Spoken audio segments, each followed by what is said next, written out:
Pauric, the county final last Sunday, what was that like in Drumlish and Ballymahon preparing for such a big game, because you had to get back to senior? Yeah, it was huge, like, because we haven't been competing really at all in the last number of years, and the last time we got to a senior final was 2005. So yes, our Sunday's match was the first team final that we've been in 14 years. So yeah, no, the parish went mad for us. We got great backing from them. So yeah, it was Bunting great. Everywhere? Bunting, flags, banners, posters, messages from all around the world. No, it was great. Yeah, so it was great to give them something to cheer about, because there's been a lot of tragedy and stuff in the parish. So it was great to bring a smile to a lot of people's faces. And like coming into the final against Ballymahon, you were up against Maura Higgins, Maura Higgins' club of Love Island. Was there much crack from that side of things? None, no, geez, no. This actually, that you've just mentioned, you're the first person to mention it. But no, I hadn't heard that now. Was she there?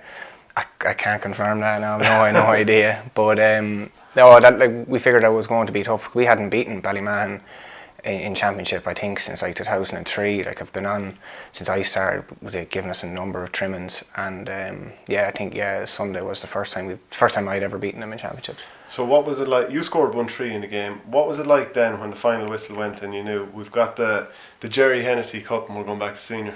Yeah, it was great. It's just pure relief. Like I said, I haven't with our club. Like I'd only ever won anything at underage, so I'd never won anything at adult level, and it was just complete relief. And it was kind of real old school stuff, like because I remember as a child when the club was winning pitch invasions and all that, and the supporters all invaded the pitch in Pierce Park, and I was just looking around for ages trying to find the father and the girlfriend and that, and I couldn't find them, and it was I don't know, Jesus, great crack. I don't know why people would ever complain about not wanting a pitch invasion. I thought it was brilliant. Yeah. Or like, shows the importance too, that you can have different kind of grades, senior, intermediate, and it's still the same feeling. Well, I think you're probably leading me up to make a point about inter-county, as in junior, senior, intermediate. It was unbelievable. Like, we were struggling for years there at senior, getting beatings and that, and then but we went down, we were competing at our own level and won a championship at that level, and it meant every bit as much to us as others. So like, probably can't see any reason why the inter-county wouldn't be the same. And you soldiered with Longford long enough to know what it's like to be in those. I've been on the end of heavy beatings at all levels.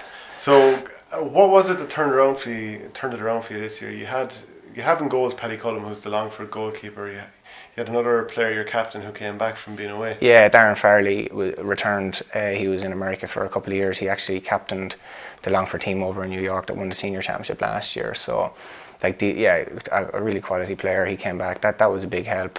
We had got a new manager in, Jacqueline, helped freshen things up. Like that said, we had the manager there beforehand, was very good as well. Gary Donohoe, he went on to become involved with the inter-county setup with Leitrim. Like, he helped bring on a lot of young players. The likes of Conor Keenan, who got mad at the match now, Gary brought him in, and he's really developed, and he was outstanding on Sunday. So like, those kind of factors now really helped kick the thing on, yeah. And like, when you think of the famous history that you've had in the club, 3 in a row from 96 to 98, and one in 2001. 2001, yeah. Yeah. I mean, how tough is it to get a club in a rural area back up to that, or to hear about all this great success and think, well, it's difficult now, everyone moves up to Dublin or everyone moves elsewhere and what have you. It's very hard to keep a quality team together, because you did have a lot of underage success in your era. It's very, very hard to put a finger on why we slipped down the way we did.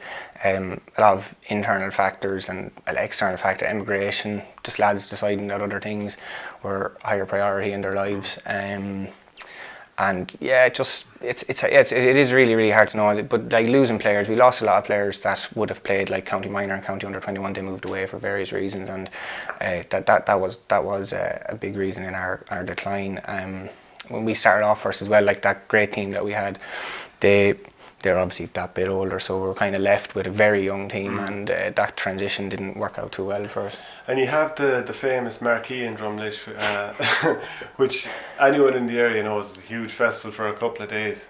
Was the party as big after the intermediate title win? On Sunday night, absolutely, yeah, it was massive. Yeah, Sunday night was crazy stuff. Yeah, it was Cahill's and Cahill Quinn's and Gallagher's and Tom Cassidy's, the whole lot. Yeah, it was great. This weekend, the Longford final between Killoe and Longford SLashers. You play in Longford football, have done for many years. Coming into this game, who's better positioned, Killoe or Longford, given the routes they've had? Well, I'd have to say Killoe. Like Killoe have been, along with Mullinacha, have been the real standard bearers in Longford over the last 5 or 6 years. But I would say now, once the quarter-final draw was made, I don't think anybody could put their hands on their heart and say that they would have expected this final pairing.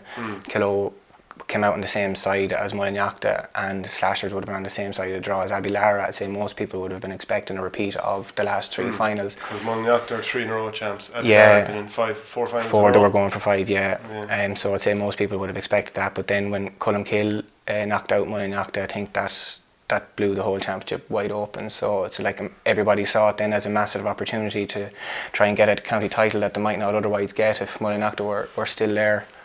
So no, I'd say Killoe are very strong. Slashers, yeah, I don't think, like, Slashers have been probably written off in every game they've played. So against Clongish in the quarter final, most people would have been predicting Clongish, and then in the semi-final most people would have been predicting Abilara, and they've done extremely well to get there. Like, they've a blend, a lot of experienced lads, but then they've a lot of really young fellas as well. Like, so they'd be exciting times ahead, I'd say, for Slashers, because of the youth and pace that they have in their team. But I would just say that little bit of experience that Killoe have would probably stand to them.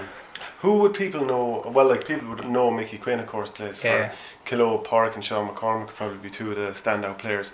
What other threats do Killoe have? Daniel Mimna. Daniel Mimna has been a phenomenal player for club and county for the last few years. He's just a yo-yo up and down that field, and he's got skill and pace to burn. He scored a fantastic goal against Drumlish in the quarter final. He must have ran the length of the field, and that kind of probably was the winning score for them. He buried into the top corner.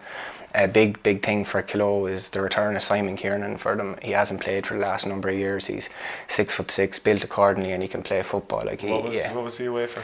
I don't know. He just wasn't playing football for a number of years, but he's back now, and he's a major plus for them. Ronan McGoldrick at the edge of the square. The Killoe generally have a running game, but they have a target man in him. He scored 2-3 in the semi-final against Killoe Gill. So no, they're a very potent outfit now. And what about on the other side then, Longford Slashers, who you're saying weren't really considered among the title favourites coming into it, but they're in there now, and obviously for a good reason. Who's flying for them? Yeah, no, they've players that I'd say a lot of people still would have recognised with Longford, like Dermot Brady. He kept Robbie Smith quiet in the semi-final, he did, yeah. That's not an easy task at all. Dermot Brady had a fantastic game in the semi-final. Barry Giller, and he's at full back. I wouldn't be surprised if he actually ended up out around the middle of the field to try and curtail Simon Kiernan. He's played for Longford. He only retired there this year. So he played against Dublin back in 2006 in the Park, was it? He would have, yeah. It was Kieran Donaghy now that people would have remembered. That was Donaghy's debut.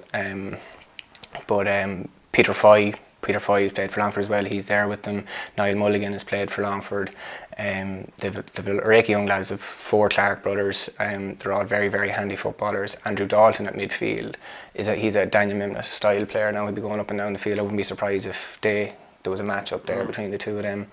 But I just think there probably might be too many fires to extinguish for Slashers. I just think Killoe have that edge over them. Even though that said, that in the league match earlier in the year, Slashers won by 7 or 8 points.